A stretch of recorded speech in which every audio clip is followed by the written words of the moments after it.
matière. Et si vous allez plus loin, vous allez voir dans le logo de la franc-maçonnerie, en tout cas dans la franc-maçonnerie, vous allez voir donc le damier.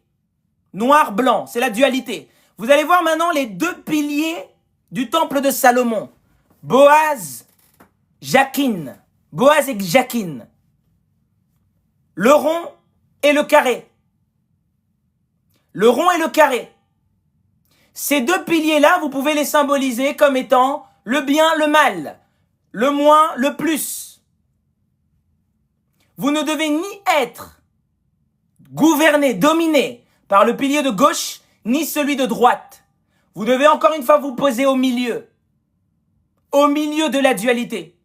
Ni l'ombre ne doit te dominer, ni la lumière. Ni l'ombre ne doit te dominer, ni la lumière. Tu dois être au milieu. Pouvoir, savoir quand tu dois user donc de force ou non. Savoir quand faut frapper, savoir quand faut se retenir. Discernement encore une fois. Ni l'ombre ni la lumière. Dès que vous entendez franc-maçonnerie, les gens c'est... Vous savez, on vous a tellement retourné le cerveau en vous disant que la franc-maçonnerie c'est mauvais, que la Rose-Croix c'est mauvais. Mais ça, on a fait exprès de vous dire ça, pour vous dissuader de comprendre les mystères. Les loges actuelles sont mauvaises. La majorité des loges sont mauvaises, mais le savoir qui est dedans, c'est un savoir universel qu'ils utilisent. Et si vous ne comprenez pas que tous ces principes sont des parties constitutives de vous-même, vous allez être piégé. On va vous contrôler, vous dominer. Vous voyez un œil. Waouh! Oh, c'est quoi cet œil? C'est l'œil des Illuminati. Je ne veux rien savoir, c'est l'œil des Illuminati. Sans savoir que l'œil des Illuminati, toi-même tu en as un. Il est ici, ton œil des Illuminati. Et quand tu fais comme ça, qu'est-ce que... Il y a les deux yeux ici, et il y a le troisième œil. Et tu es là, tu t'affoles. Oh, l'œil quoi? L'œil quoi? L'œil quoi, les gars? On vous a retourné le cerveau, on vous a fait peur de ceci, de cela, pour que vous ne plongiez jamais dans les mystères.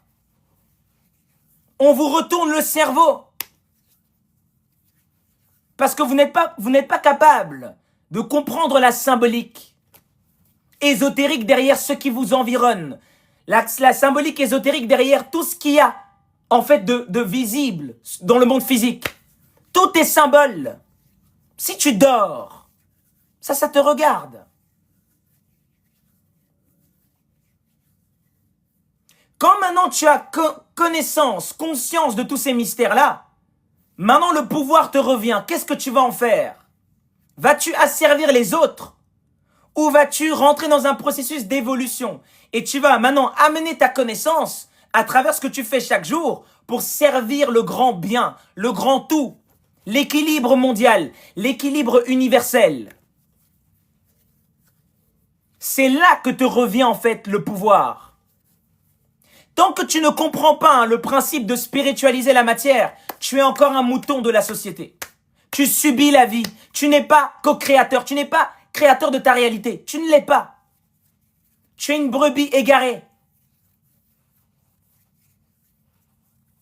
Tu n'as aucun libre arbitre tant que tu n'arrives pas à ce niveau-là. Le libre arbitre commence quand tu as pris conscience de ce que c'est que spiritualiser la matière, de ce que c'est qu'être dans la voie du milieu, entre les deux piliers. Vous savez, j'ai fait une petite... J'ai pensé à quelque chose dans une méditation. Vous voyez les vous voyez les manettes de PlayStation 5. Vous pensez que c'est du hasard? Que du côté droit, vous allez voir le triangle. Les grands gamers, regardez votre manette. Vous allez voir le triangle au-dessus. Vous allez voir à côté le carré, le rond et X en bas. À votre avis, c'est du hasard? Les gens qui ont fabriqué les manettes là, vous pensez qu'ils connaissent pas tout ce que je suis en train de vous dire? Les gars, le triangle c'est quoi? Le triangle sur la manette là. Le triangle, ben il y a ceux qui connaissent l'arbre kabbalistique. Il y a Keter tout au-dessus. Keter, Chokma, Bina. Donc, le moins, le plus. On continue? Le carré sur la manette. Je vous expliquais quoi? Que c'est? Le carré, c'est le principe satanique, l'équerre. Le rond, c'est le compas. X tout en bas, c'est quoi? C'est Malkout. Pourquoi c'est X? Parce que c'est le croisement de tous ces principes. C'est ce qui forme le royaume. Malkout. Les gars, j'ai juste... ça m'est arrivé dans la tête. Je me suis dit, je vais vous partager cela en direct. Parce que si, les gars, vraiment, c'est incroyable. En fait, c'est juste... Tout est symbole sur Terre. Il n'y a absolument rien. Il n'y a vraiment absolument rien qui est au hasard dans ce monde. Il suffit juste d'observer. Il suffit juste d'observer, les gars. Il suffit juste de regarder. C'est que vous dormez trop. Tout est sous vos yeux.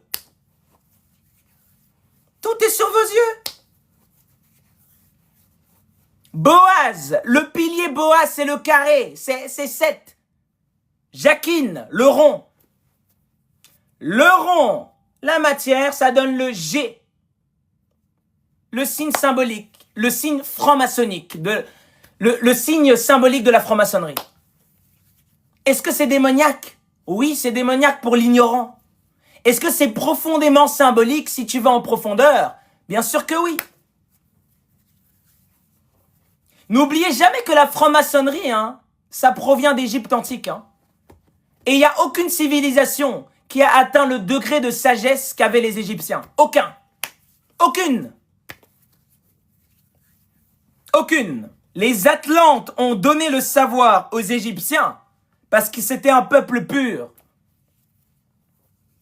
C'était un peuple pur.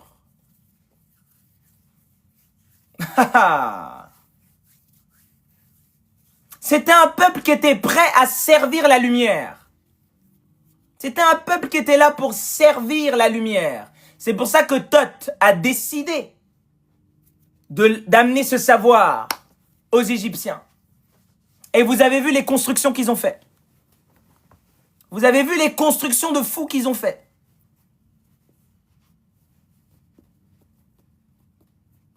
C'était des dieux sur terre. Ils avaient compris le principe spirituel et le principe matériel. Il faut chaque jour dans ta vie rétablir l'équilibre entre le ciel et la terre, entre le principe spirituel et le principe terrestre. Satan n'est pas ton ennemi, Satan doit être rééquilibré. Lucifer n'est pas ton ennemi, il doit être rééquilibré. On vous a dit de détester ces principes-là. Non, c'est que l'homme est ignorant. Tu ne peux pas détester ce qui provient de toi, c'est impossible. Tu dois réintégrer ces principes dans ta vie. Absolument tout. La voie du milieu, la voie de l'équilibre, la voie du savoir universel.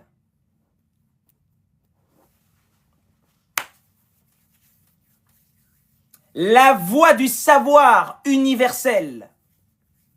Tu n'as pas d'ennemis. Tu as des principes à rééquilibrer. Tu as des principes à comprendre. Tu dois comprendre le monde. Observez. Pourquoi vous dormez? Observez ce qui se passe sur Terre. Observe que dès que tu transformes ton monde intérieur, le monde extérieur change. Comprends que tout ce que tu veux voir dehors, tu dois d'abord le cultiver en toi.